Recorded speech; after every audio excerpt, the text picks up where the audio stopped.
Hi guys, welcome back to another exciting episode of Hot Seat with Penzola. Thank you so much for tuning in. Today we're talking all things wine and we're talking food and pairing of the food with the wine. With me today is Chef Kagiso, who also runs a restaurant called Mangrove in Braamfontein, and he also runs a catering company called Freedom Kitchen. Cindy also is part of this conversation. Thank you so much for agreeing to join us, Cindy. And you were kind enough to bring us the beautiful food that we're about to taste with the wine. Cindy runs Cindy's Best Catering Company, and you also run a canteen in one of the corporates in Centurion. Thank you so much. And not only do I have professionals today, guys, I've invited ordinary individuals that enjoy wine with food. Noni, thank you so much for joining. Lesego, it's a pleasure to have you guys. I really am looking forward to this wonderful conversation. Of course, tasting the wine while we're at it. I think I want to start with you, Kagiso. You are a chef, but you know a lot about wine. And I've personally been, at wine pairing with food events. I also go out a lot. I do the 3-course meals, pairing with wine. There's specific rules that people have around wine. And I feel like we're kind of judgmental when it comes to that. Because if I want to have, like sometimes I want a cold drink, but I also want to have steak. Yeah. So I don't want to be restricted that now because I'm seen to be having a steak and I must now have red wine. So I really want us to talk about those rules. Where does that come from? Does it make any difference if you have the steak with white wine and red wine? How does that work? Well, I think, firstly, thank you for having us and having me. But I think I want to touch on the issue of I want to have a cold drink with my wine and the misconception that you are meant to have red wine at room temperature, particularly in South Africa. Yes, that's even the case. We exist in a really warm climate, and once you start to have wine at those temperatures, it actually starts to affect the wine, and not in a good way. So actually, you are meant to chill it a little bit, and then you can take it out and sort of enjoy it at the room temperature as it sort of decreases in temp. But I don't want to be seen putting red wine in the fridge. Right? Well, yes, there is that.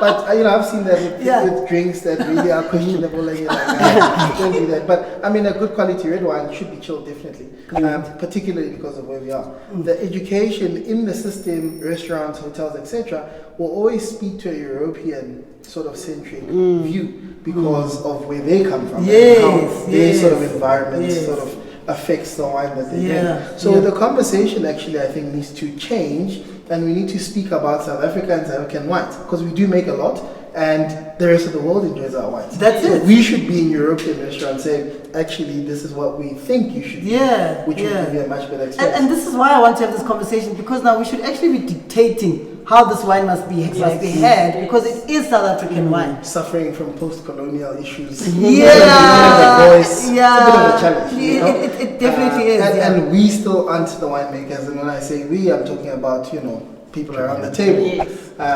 Anyone who today has a brand that's wine will be affiliated to some or other European, history. So that's where I think the difficulty is that you can't speak on something that you aren't making. Correct. It's very difficult because you don't know the grassroots, you don't know the story, you don't know how those roots came about. But yet they're in South Africa. Absolutely, and we are probably the biggest consumers. If you look at the stats, we are really consuming wine by the volume. So it's quite an interesting space to be in now, because the conversation is being sort of challenged.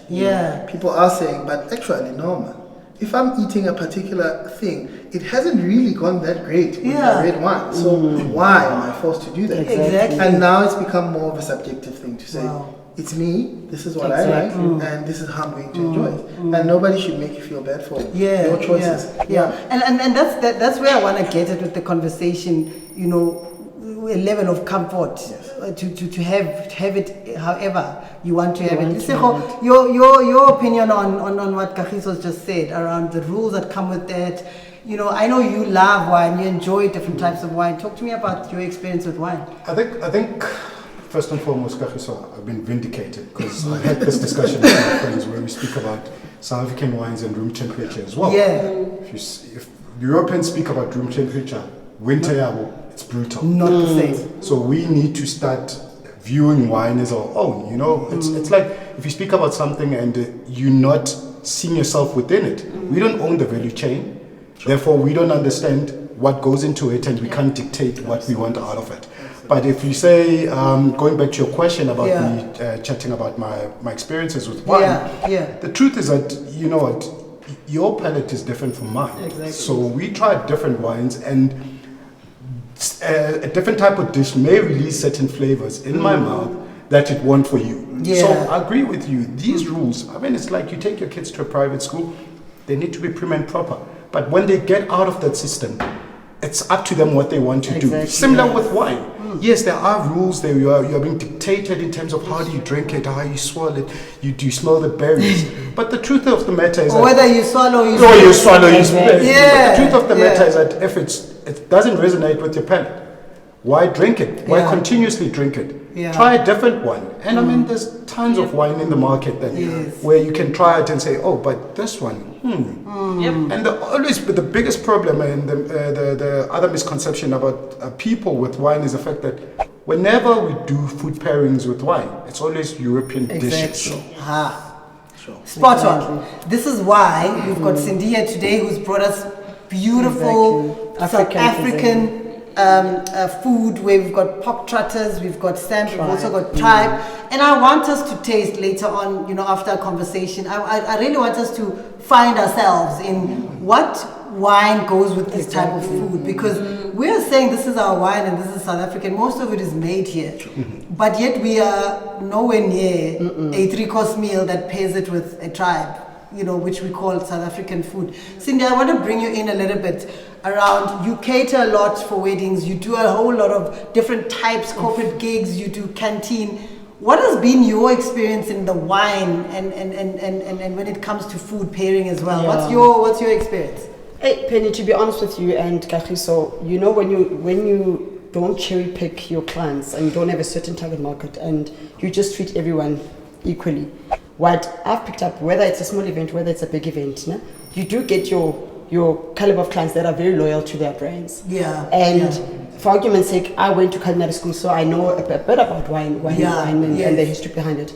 But I mean, our senior junior staff members will most probably take a class and eat glass wrong. You know, to someone that knows their wine, or maybe take a champagne class. Then it's a big issue. And I'm thinking, you know what? Yes, you don't do that, but at the end of the day, but Cindy, you bring up such an important point around the glass, because I'm thinking wine is wine. If I have it in a cup, Noni, what's your opinion on the specific glasses? I mean, do you think that, in your opinion, does it change the taste of the wine? I think we've shifted focus in this eating experience to be, are you doing it right? Does it look like what it's supposed to be? Instead of just enjoying what you're doing. You're supposed to be having this meal, and the meal and the drink are supposed to help complement each other so that you enjoy the meal and it's a whole experience. Yes. What I'm drinking it out of, whether it's the right color or not, now that's extra. Does it taste good? Am I experiencing? Is this a moment I'm having right now? Can you let me have my moment? And then if you want to educate me, like you said, yes, there's history, there's things that you need to know around why the flute is better for the champagne and all. Educate me. Make sure. Which is not, he says. But then tell me, educate me, then I'll know, okay, then for me to further make sure that this experience is right, then I'll do those right things. But it doesn't come across as being part of trying to making me enjoy the experience. It comes across as I know better. Can I just impose a question to Kagiso? No worries. I follow a lot of food Instagram pages and stuff like that, and food bloggers. Would it make a difference if someone is having an African cuisine meal or snack, whatever, and I actually like the idea, and then you pour a glass of Chardonnay, but we're doing a tea can? I mean, would it? My personal view is no. And I'll tell you why. You know, I started a conversation with chefs across the country who are living in different parts of the country, and I said, when we talk about South African cuisine, what are we talking about? This is not exclusive to us. Exactly. It's just largely consumed in the country, and it's our history, right? But you can find the stuff in China, you can find it in Italy, Argentina, etc., and they love it, right? But we've made it our own, and so we've taken it and sort of created these different flavors. Now, we do something called Black Experience, where I select chefs across the country, Black particularly, to transform what fine dining looks like on a plate with the wines, right? So guys are doing some very interesting things where, you know, I've done like a ding base with a fillet. Yes. The two things work because it's a starch and a meat. Exactly. It's what you infuse into it and how you sort of accompany that beef in terms of the drink that you're having and the whole meal experience. So I think it's time we do it, you know. We challenge the status quo, but ukama is perfectly fine. It's not going to, unless, I mean, it's had like umkomoti for the very longest time. There's a flavor issue there. But I think if they're fresh and you're trying to create an experience, there's absolutely nothing wrong I'm with going it. to put everyone on the spot because I think the people that are judging those that are saying you are doing it wrong, in my experience, I've always found that it's mostly a black on black thing. Because I think we were trying to catch up to this wine world which didn't exist, and there's still a gap, because if I go now and visit somewhere in the township, mostly the type of wine that I would get here, I still don't get. So that tells you that the market there's no demand for them. So is it the clever blacks that are saying that you're doing it wrong, or who's judging who here? It's a hard pill to swallow, but the truth is that we are the sticklers. You would never find a white person come to you and say, "Oh, you're drinking it wrong." It's supposed to. We are the ones making fun of the people. I like the statement that you said. Why don't you pull the person on the side and educate them? But also the truth is that the people that also get into wine, it seems to be a status thing. Exactly. Suddenly, made a few bob. Now suddenly, I'm drinking wine and I want to drink the most expensive wine. Wine is not about price. It's about the flavor. So now suddenly everyone assumes only the people that are drinking wine, they're drinking the most expensive. I look around. I go out a lot as well, and I sit and I look at the tables and I see. I'm like, my table is quite cheap because I've got a bottle of wine. Everyone is drinking French champagne, which is very pricey. It's pricey, and they possibly don't even enjoy it. So, but I'm here, and people think I'm sophisticated. It's got nothing to do with sophistication. It's your choice of drink. It's like the guy that drinks beer. Try and convince them that the beer that they're drinking is wrong. They know the flavors. You can They will tell you So it's similar to a wine. Wine, you get to a point where it's about the taste and it's got nothing to do with the price. So us clever blacks need to stop that. And I know I'm going to catch flack for this, but we need to stop it. We need to make wine this exclusive thing that only the elite drink. It's not a drink for the elite.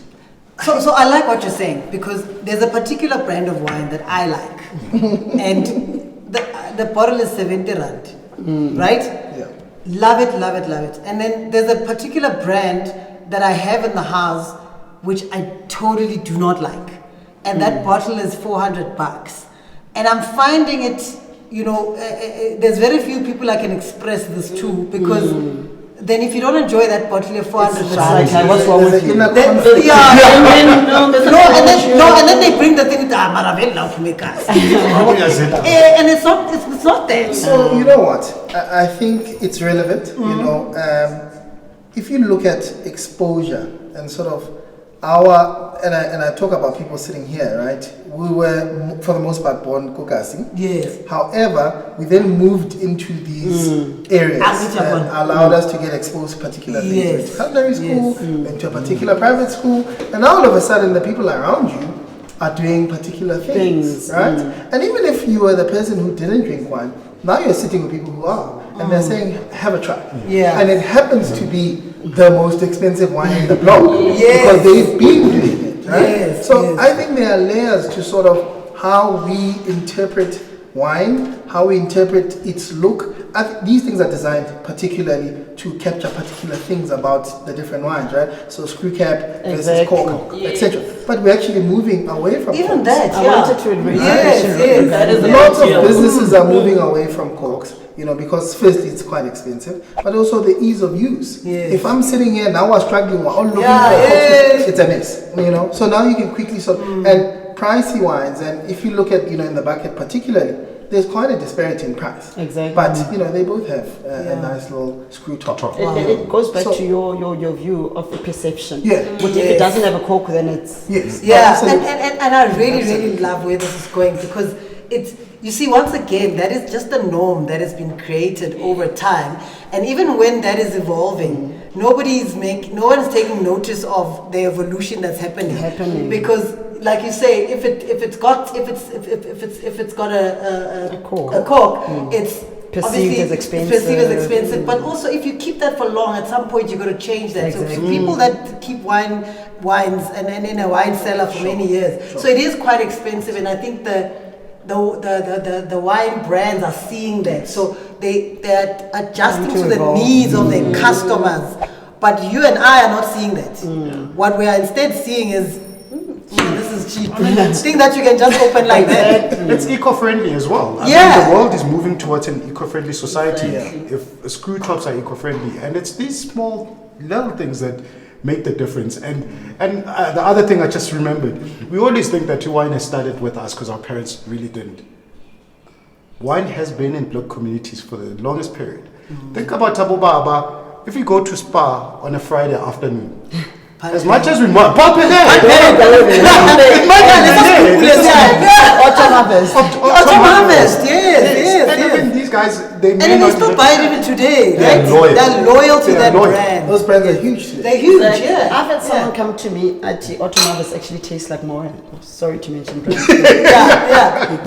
Yeah, hectic, eh? So just because the branding is different doesn't mean that it's not nice. And generally they come from similar sort of vineyards. It's It's maybe the this grade. one isn't the greatest grape in terms of grade, so we use it for this particular brand. And they've created sort of layers in terms of the LSM to say who will consume this waste, because you can't throw away the stuff. No, you can't throw it away. So Someone what do we must do? consume You know it. what I mean? Yeah. And there's definitely a market. Oh, That's very for sure. much, eh? There's definitely Very a market much. for that. Okay, guys, I think what we need to do then now, let's dig in. Let's taste this food. Let's understand what wine can go with it. I mean, for me, this is a learning experience. I've definitely never had samp with trotters or tribe with wine, and maybe I should have, but I guess I'm here now. It's not your go-to. Yeah, it's not my go-to. There's a first So for purely everything. as an unwritten rule that's been Yes. created, which we are demystifying Yeah, today. yeah. So I'm going to get us some glasses. Okay. Let's dig in. I think let's all dish up and then we taste and we talk about the food. And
I'm finding that the salt, Are blending well.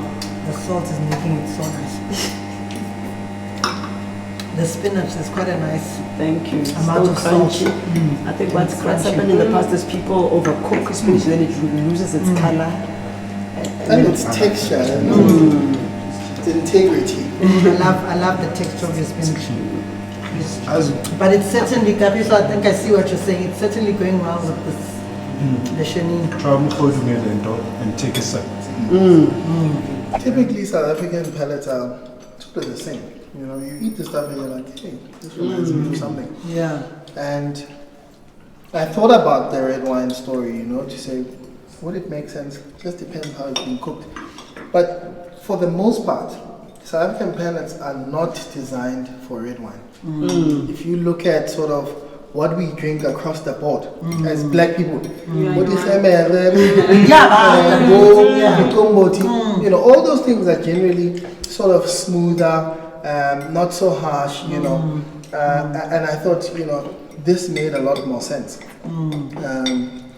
And particularly this Chenin, because again, we sort of nuance the sparklingness, which carries dishes quite well, you know. So it's a great drink to start meals with, and it's sort of a little bit celebratory as well, because of its history in terms of what they make out of it. Guys, before we finish our food, can we then try our Chardonnay with the food? Because I know the food is nice. We're going in. The food is really good. It's really good. Cindy did the thing here. So Cindy's best did the thing here. Did the pots. Did the pots. So let's taste Gagiso. So are you gonna make it? No, you not do that first. There's other glasses. So also, don't be that Kunamanda, person. with black chefs taking over these high-end establishments, like, I mean, I wouldn't mention names, but or some particular restaurant that I like, now suddenly, you know, you can ask off the menu for ipapa and the tlakwane, which is fantastic, because now it was frowned upon to eat with your hands. Yes. You can't tell me how you're going to eat this. Exactly. And then listen, I must add, I was literally watching a show yesterday where there's a girl from Durban. She owns a restaurant in Cape Town. She specializes in chicken feet, right? And she actually partnered with a big wine brand, right?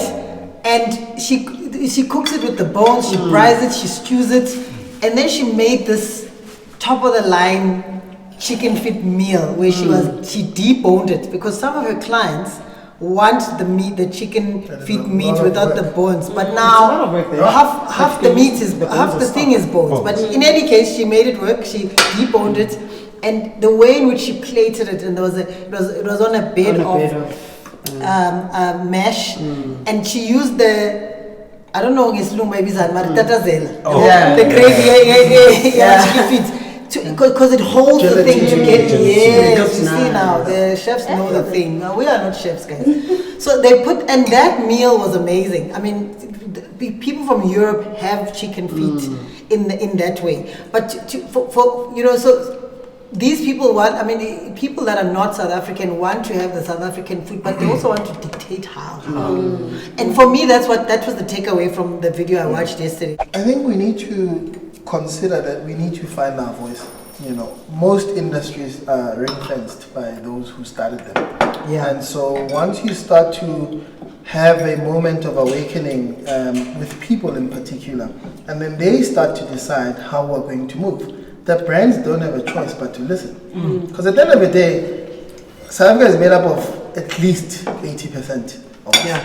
And if you are any type of business, doesn't matter what it is, you have to look our way. You don't have a choice. We are going to drive the demand to a particular way. So we have to be the ones actually that decide, this is how we're going to enjoy this wine. Take it one step further. I'm all about empowerment of our people. So we need to own the entire value chain. Where we are right now, we're just consumers. Absolutely. Of course. You cannot dictate if you're a consumer. I like what you say, because we need to find our voice then, yes, but we need to start changing that, because essentially how they close us out. And part of my other thing, I love history. KWV, that's how it started. So white Afrikaner male to close out everyone from the wine industry. The wine industry only opened up to everyone else, including white women, post 93. And still, if you look at the number of black people that participate in that wine industry, very little. Very minimal. Yeah. But what you said, the stats show that we are the consumers. We are the biggest consumers of wine outside of the one that they export to Europe. So how do we get to a point where we own the entire value chain? Because then we tell our own story. This is, and it begins with this.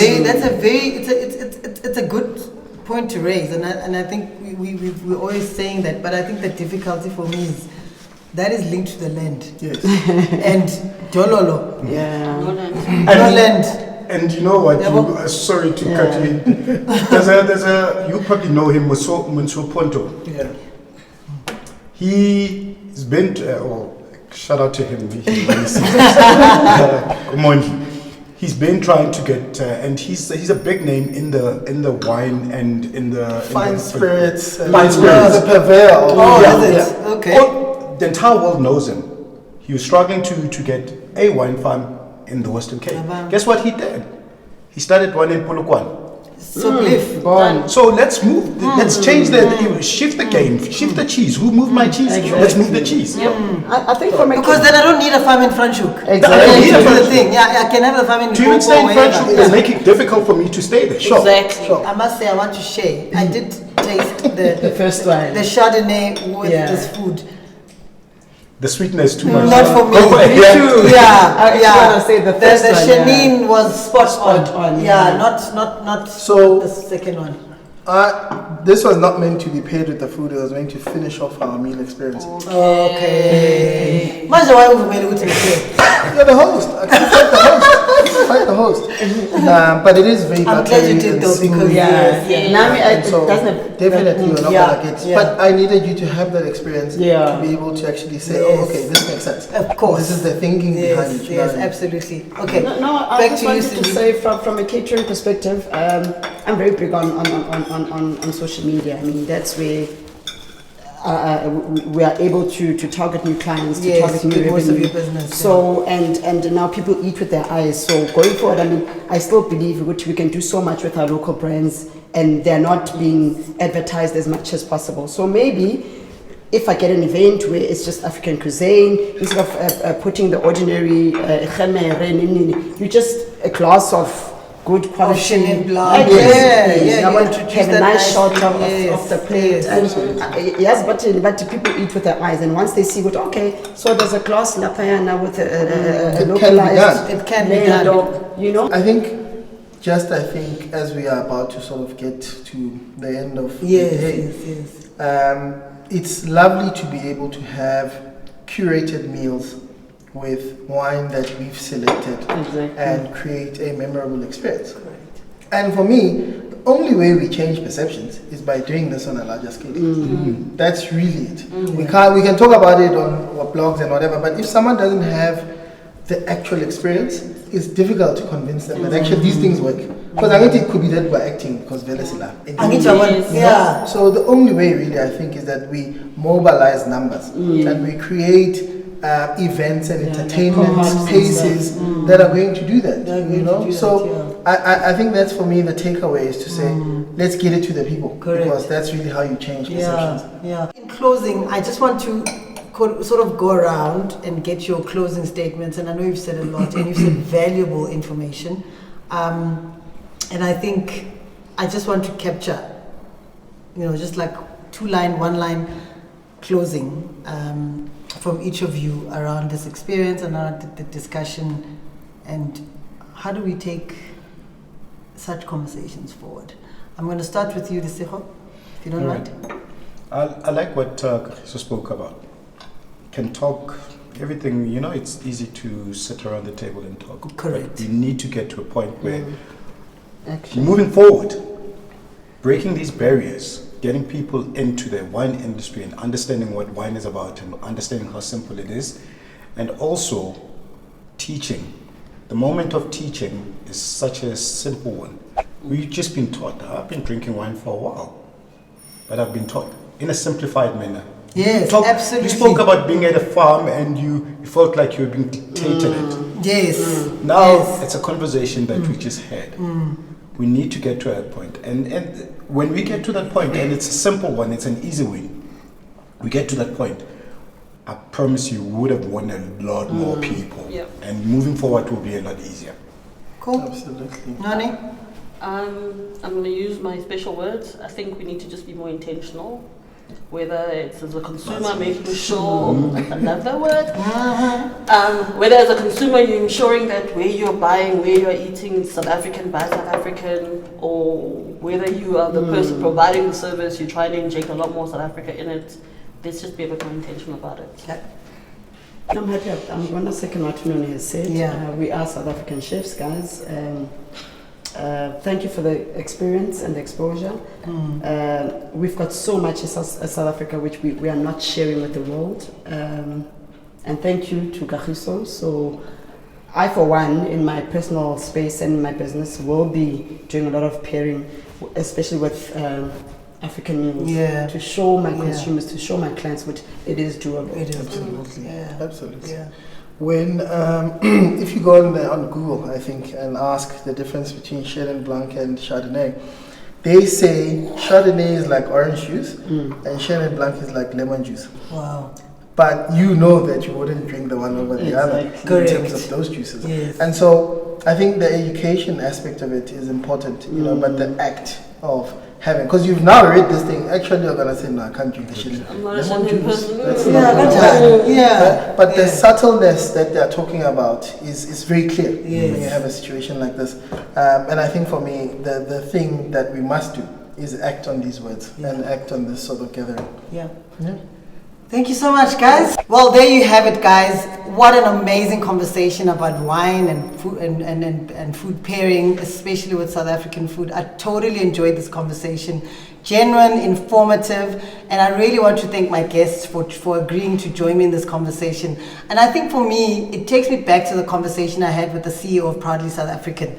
The purchasing decisions that we make as South Africans actually have a direct impact on what our economy looks like in South Africa. So wine is South African, our own traditional food is South African. Let us be open-minded about trying different things and not conform to European standards and see other people as doing something wrong if they're just obviously challenging the status quo. This show is about challenging the status quo and demystifying societal norms. Let us stop with the unwritten rules, guys, and start having these open conversations about what it is that we enjoy as South Africans. We've got so much to give as a country. Thank you so much for watching. Don't forget to like, subscribe, and comment.